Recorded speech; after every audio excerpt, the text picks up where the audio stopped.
Great, here we go. I think this weather, we couldn't have really asked for anything better. Let's have another round. The food gods had our day in mind, for sure. It's the Mobile Food Rodeo. It's Seattle's largest street food festival. It happens once a year.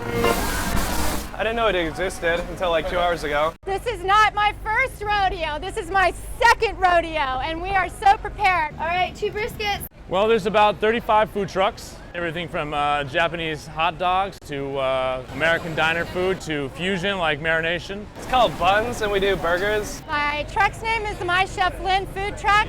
Today we're serving smoked brisket sliders, smoked pork sliders. These are brisket sliders. They're delicious. Ezel's Express, first day in business. We're debuting at the Mobile Food Rodeo today. We have some spicy strips, original strips. Wingettes, drumettes, french fries. All the bad stuff is always good. And pickled grapes on the side. So we kind of look at this as kind of a, the Cliff Notes or a dummy's guide to food trucks. Okay, it'll be about 30 seconds, we'll call you. I think the best way to do it is to divide and conquer, because you get a little bit of everything that way. Days like this are really important to us because people who've been wanting to try us will actually have an opportunity. Spicy original. It gives us a lot of exposure to between 30 and 50,000 people that we otherwise wouldn't enjoy. $100 while trying to win the dime. So we got a little sampling of everything. It was good.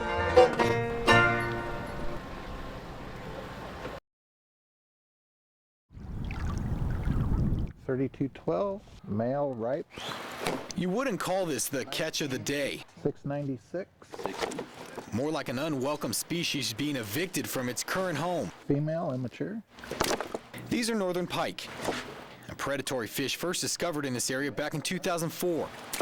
Fish managers say the population has exponentially increased over the past few years, and there could be as many as 10,000 now living in these waters. At the same time, we've documented the decline of almost every other species in the reservoir. The state and the Kalispel tribe deem this to be a major problem that could threaten the entire Columbia Basin. And in March, they started the first phase of removing these fish to more manageable levels. We're trying to reduce the population by 87%. They've set up more than a dozen nets throughout the Pend Oreille River, catching an average of 160 per day. 1918. They're then processed before being composted into fertilizer. They can't donate the fish to be eaten because mercury levels are too high. The population increased and so did fishermen. But some people think the northern pike have been a blessing. It's increased the boat traffic and the fishermen, 20-fold, easy. John Campbell is the owner of the Pend Oreille Valley Sports Shop in Newport and would gladly give up a lot of the smaller native fish in the river so fishermen can reel in a much larger catch. It's been really good for business, not just my business, but every business in town. 547. But fish managers say this is something they have to do. 2366. And it would be irresponsible not to address this issue. We acknowledge how important this fishery has become to the local economy and to sport fishermen that enjoy fishing for pike.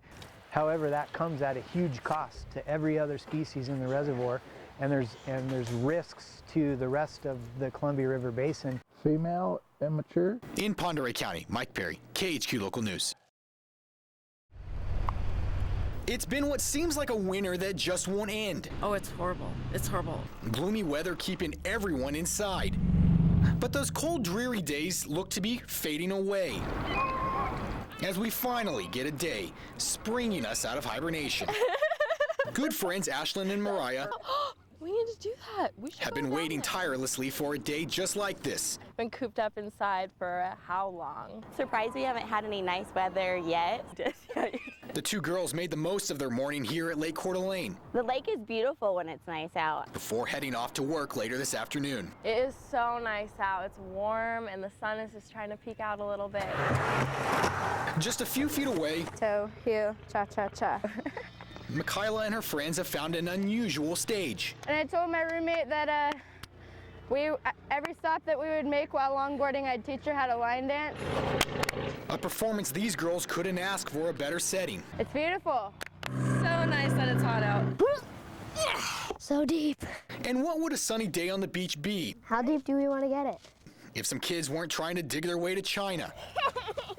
Nathaniel and Caleb are on spring break, visiting from their homes near Seattle, finding treasures only a kid could appreciate. We found that buried in the sand.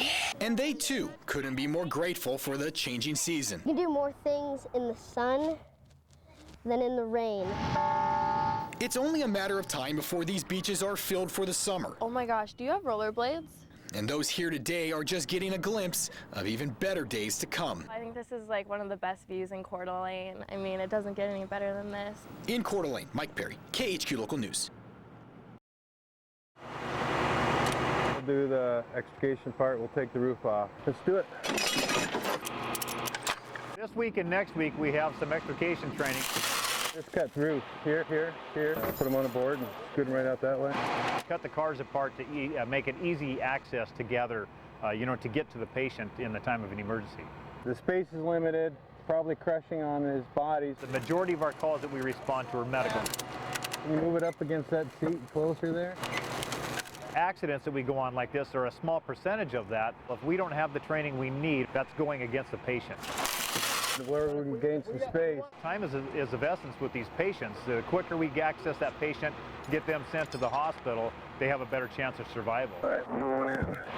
Okay, hold it up. With the training that we do here, we're able to train more efficiently and professionally, stabilize that patient, get them to the hospital for the care that they're going to need.